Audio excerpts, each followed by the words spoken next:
लद्दाख की गलवान घाटी से चीनी सेना ने पीछे हटना शुरू कर दिया है। ये काम इतना आसान नहीं था जितना लोग सोच रहे हैं। मोदी सरकार ने कई कूटनीतिक चालें चली जिसके आगे ड्रैगन पस्त हो गया। अजित डोभाल की बेहद चौकस रणनीति और भारत के सख्त रुख ने चीन की हेकड़ी निकाल दी। भारत के राष्ट्रीय सुरक्षा सलाहकार अजित डोभाल और चीन के विदेश मंत्री वांग यी के बीच बातचीत इसी कड़ी का हिस्सा है, जिसका नतीजा सामने आया है। भारतीय सेना के हड्डी तोड़ पराक्रम से चीनी सेना पहले से ही खौफ में थी। इन सभी कारणों ने चीनी सेना को पीछे हटने पर मजबूर कर दिया। चीन ने LAC पर पीछे हटने का ये कदम PM मोदी के लद्दाख दौरे के 2 दिन बाद उठाया। इन 2 घटनाओं के बीच एक अहम कड़ी है राष्ट्रीय सुरक्षा सलाहकार यानी NSA अजित डोभाल। चीन को पछाड़ने के लिए मोदी सरकार ने अपने सबसे मजबूत कूटनीतिक हथियार का प्रयोग किया।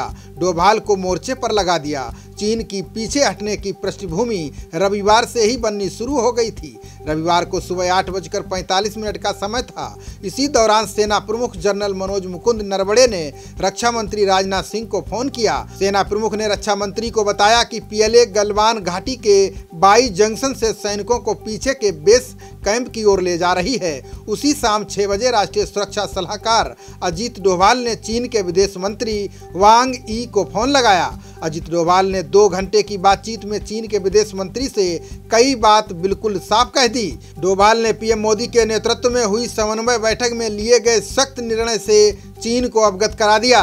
बातचीत के दौरान अजित डोभाल ने पूर्वी लद्दाख में 1597 किलोमीटर लंबी LAC के 4 पॉइंट पर भारतीय सेना के गश्त अधिकारियों को बहाल करने पर जोर दिया।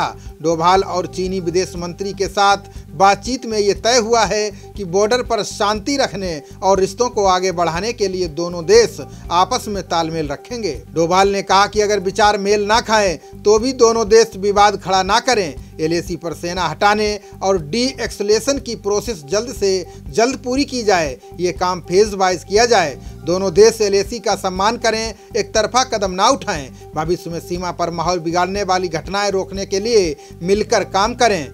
NSA डोभाल और चीन के विदेश मंत्री आगे भी बातचीत जारी रखेंगे, जिससे दोनों देशों के समझौतों के मुताबिक सीमा पर शांति रहे और प्रोटोकॉल बना रहे। इन सभी घटनाक्रमों के बाद चीन के पास पीछे हटने के अलावा कोई और चारा नहीं बचा।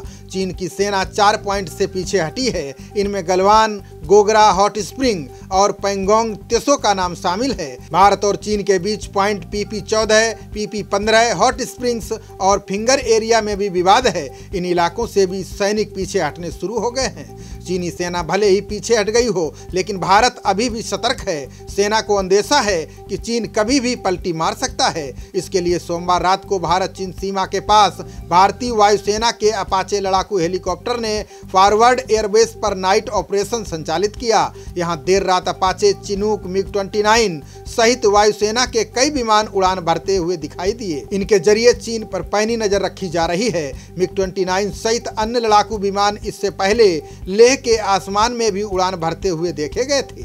भारत के खिलाफ चीन के आक्रामक रुख में नरमी को इस तरह समझा जा सकता है कि भारत ने ड्रैगन को सामरिक, आर्थिक और कूटनीतिक तीनों मोर्चों पर जबरदस्त पटखनी दी है। भारत ने चीन के 59 ऐप्स पर बैन लगा दिया है। वहीं भारत के बाद अमेरिका भी चीन के सोशल मीडिया ऐप्स पर बैन लगाने की तैयारी कर रहा है। संयुक्त राष्ट्र सचिव माइक पोम्पियो ने अपने एक बयान में ये साफ कह दिया है कि अमेरिका निश्चित तौर पर चीन के ऐप्स को बैन करने पर विचार कर रहा है। इनमें टिकटॉक भी शामिल है। पोम्पियो के इस बयान के बाद चीन की मुश्किलें बढ़ती नजर आ रही हैं। वहीं चीन अब चौतरफा गिर रहा है। चीन दक्षिण चीन सागर और पूर्वी चीन सागर में क्षेत्रीय विवादों में लिप्त है। चीन लगभग समूचे दक्षिण चीन सागर पर दावा करता है।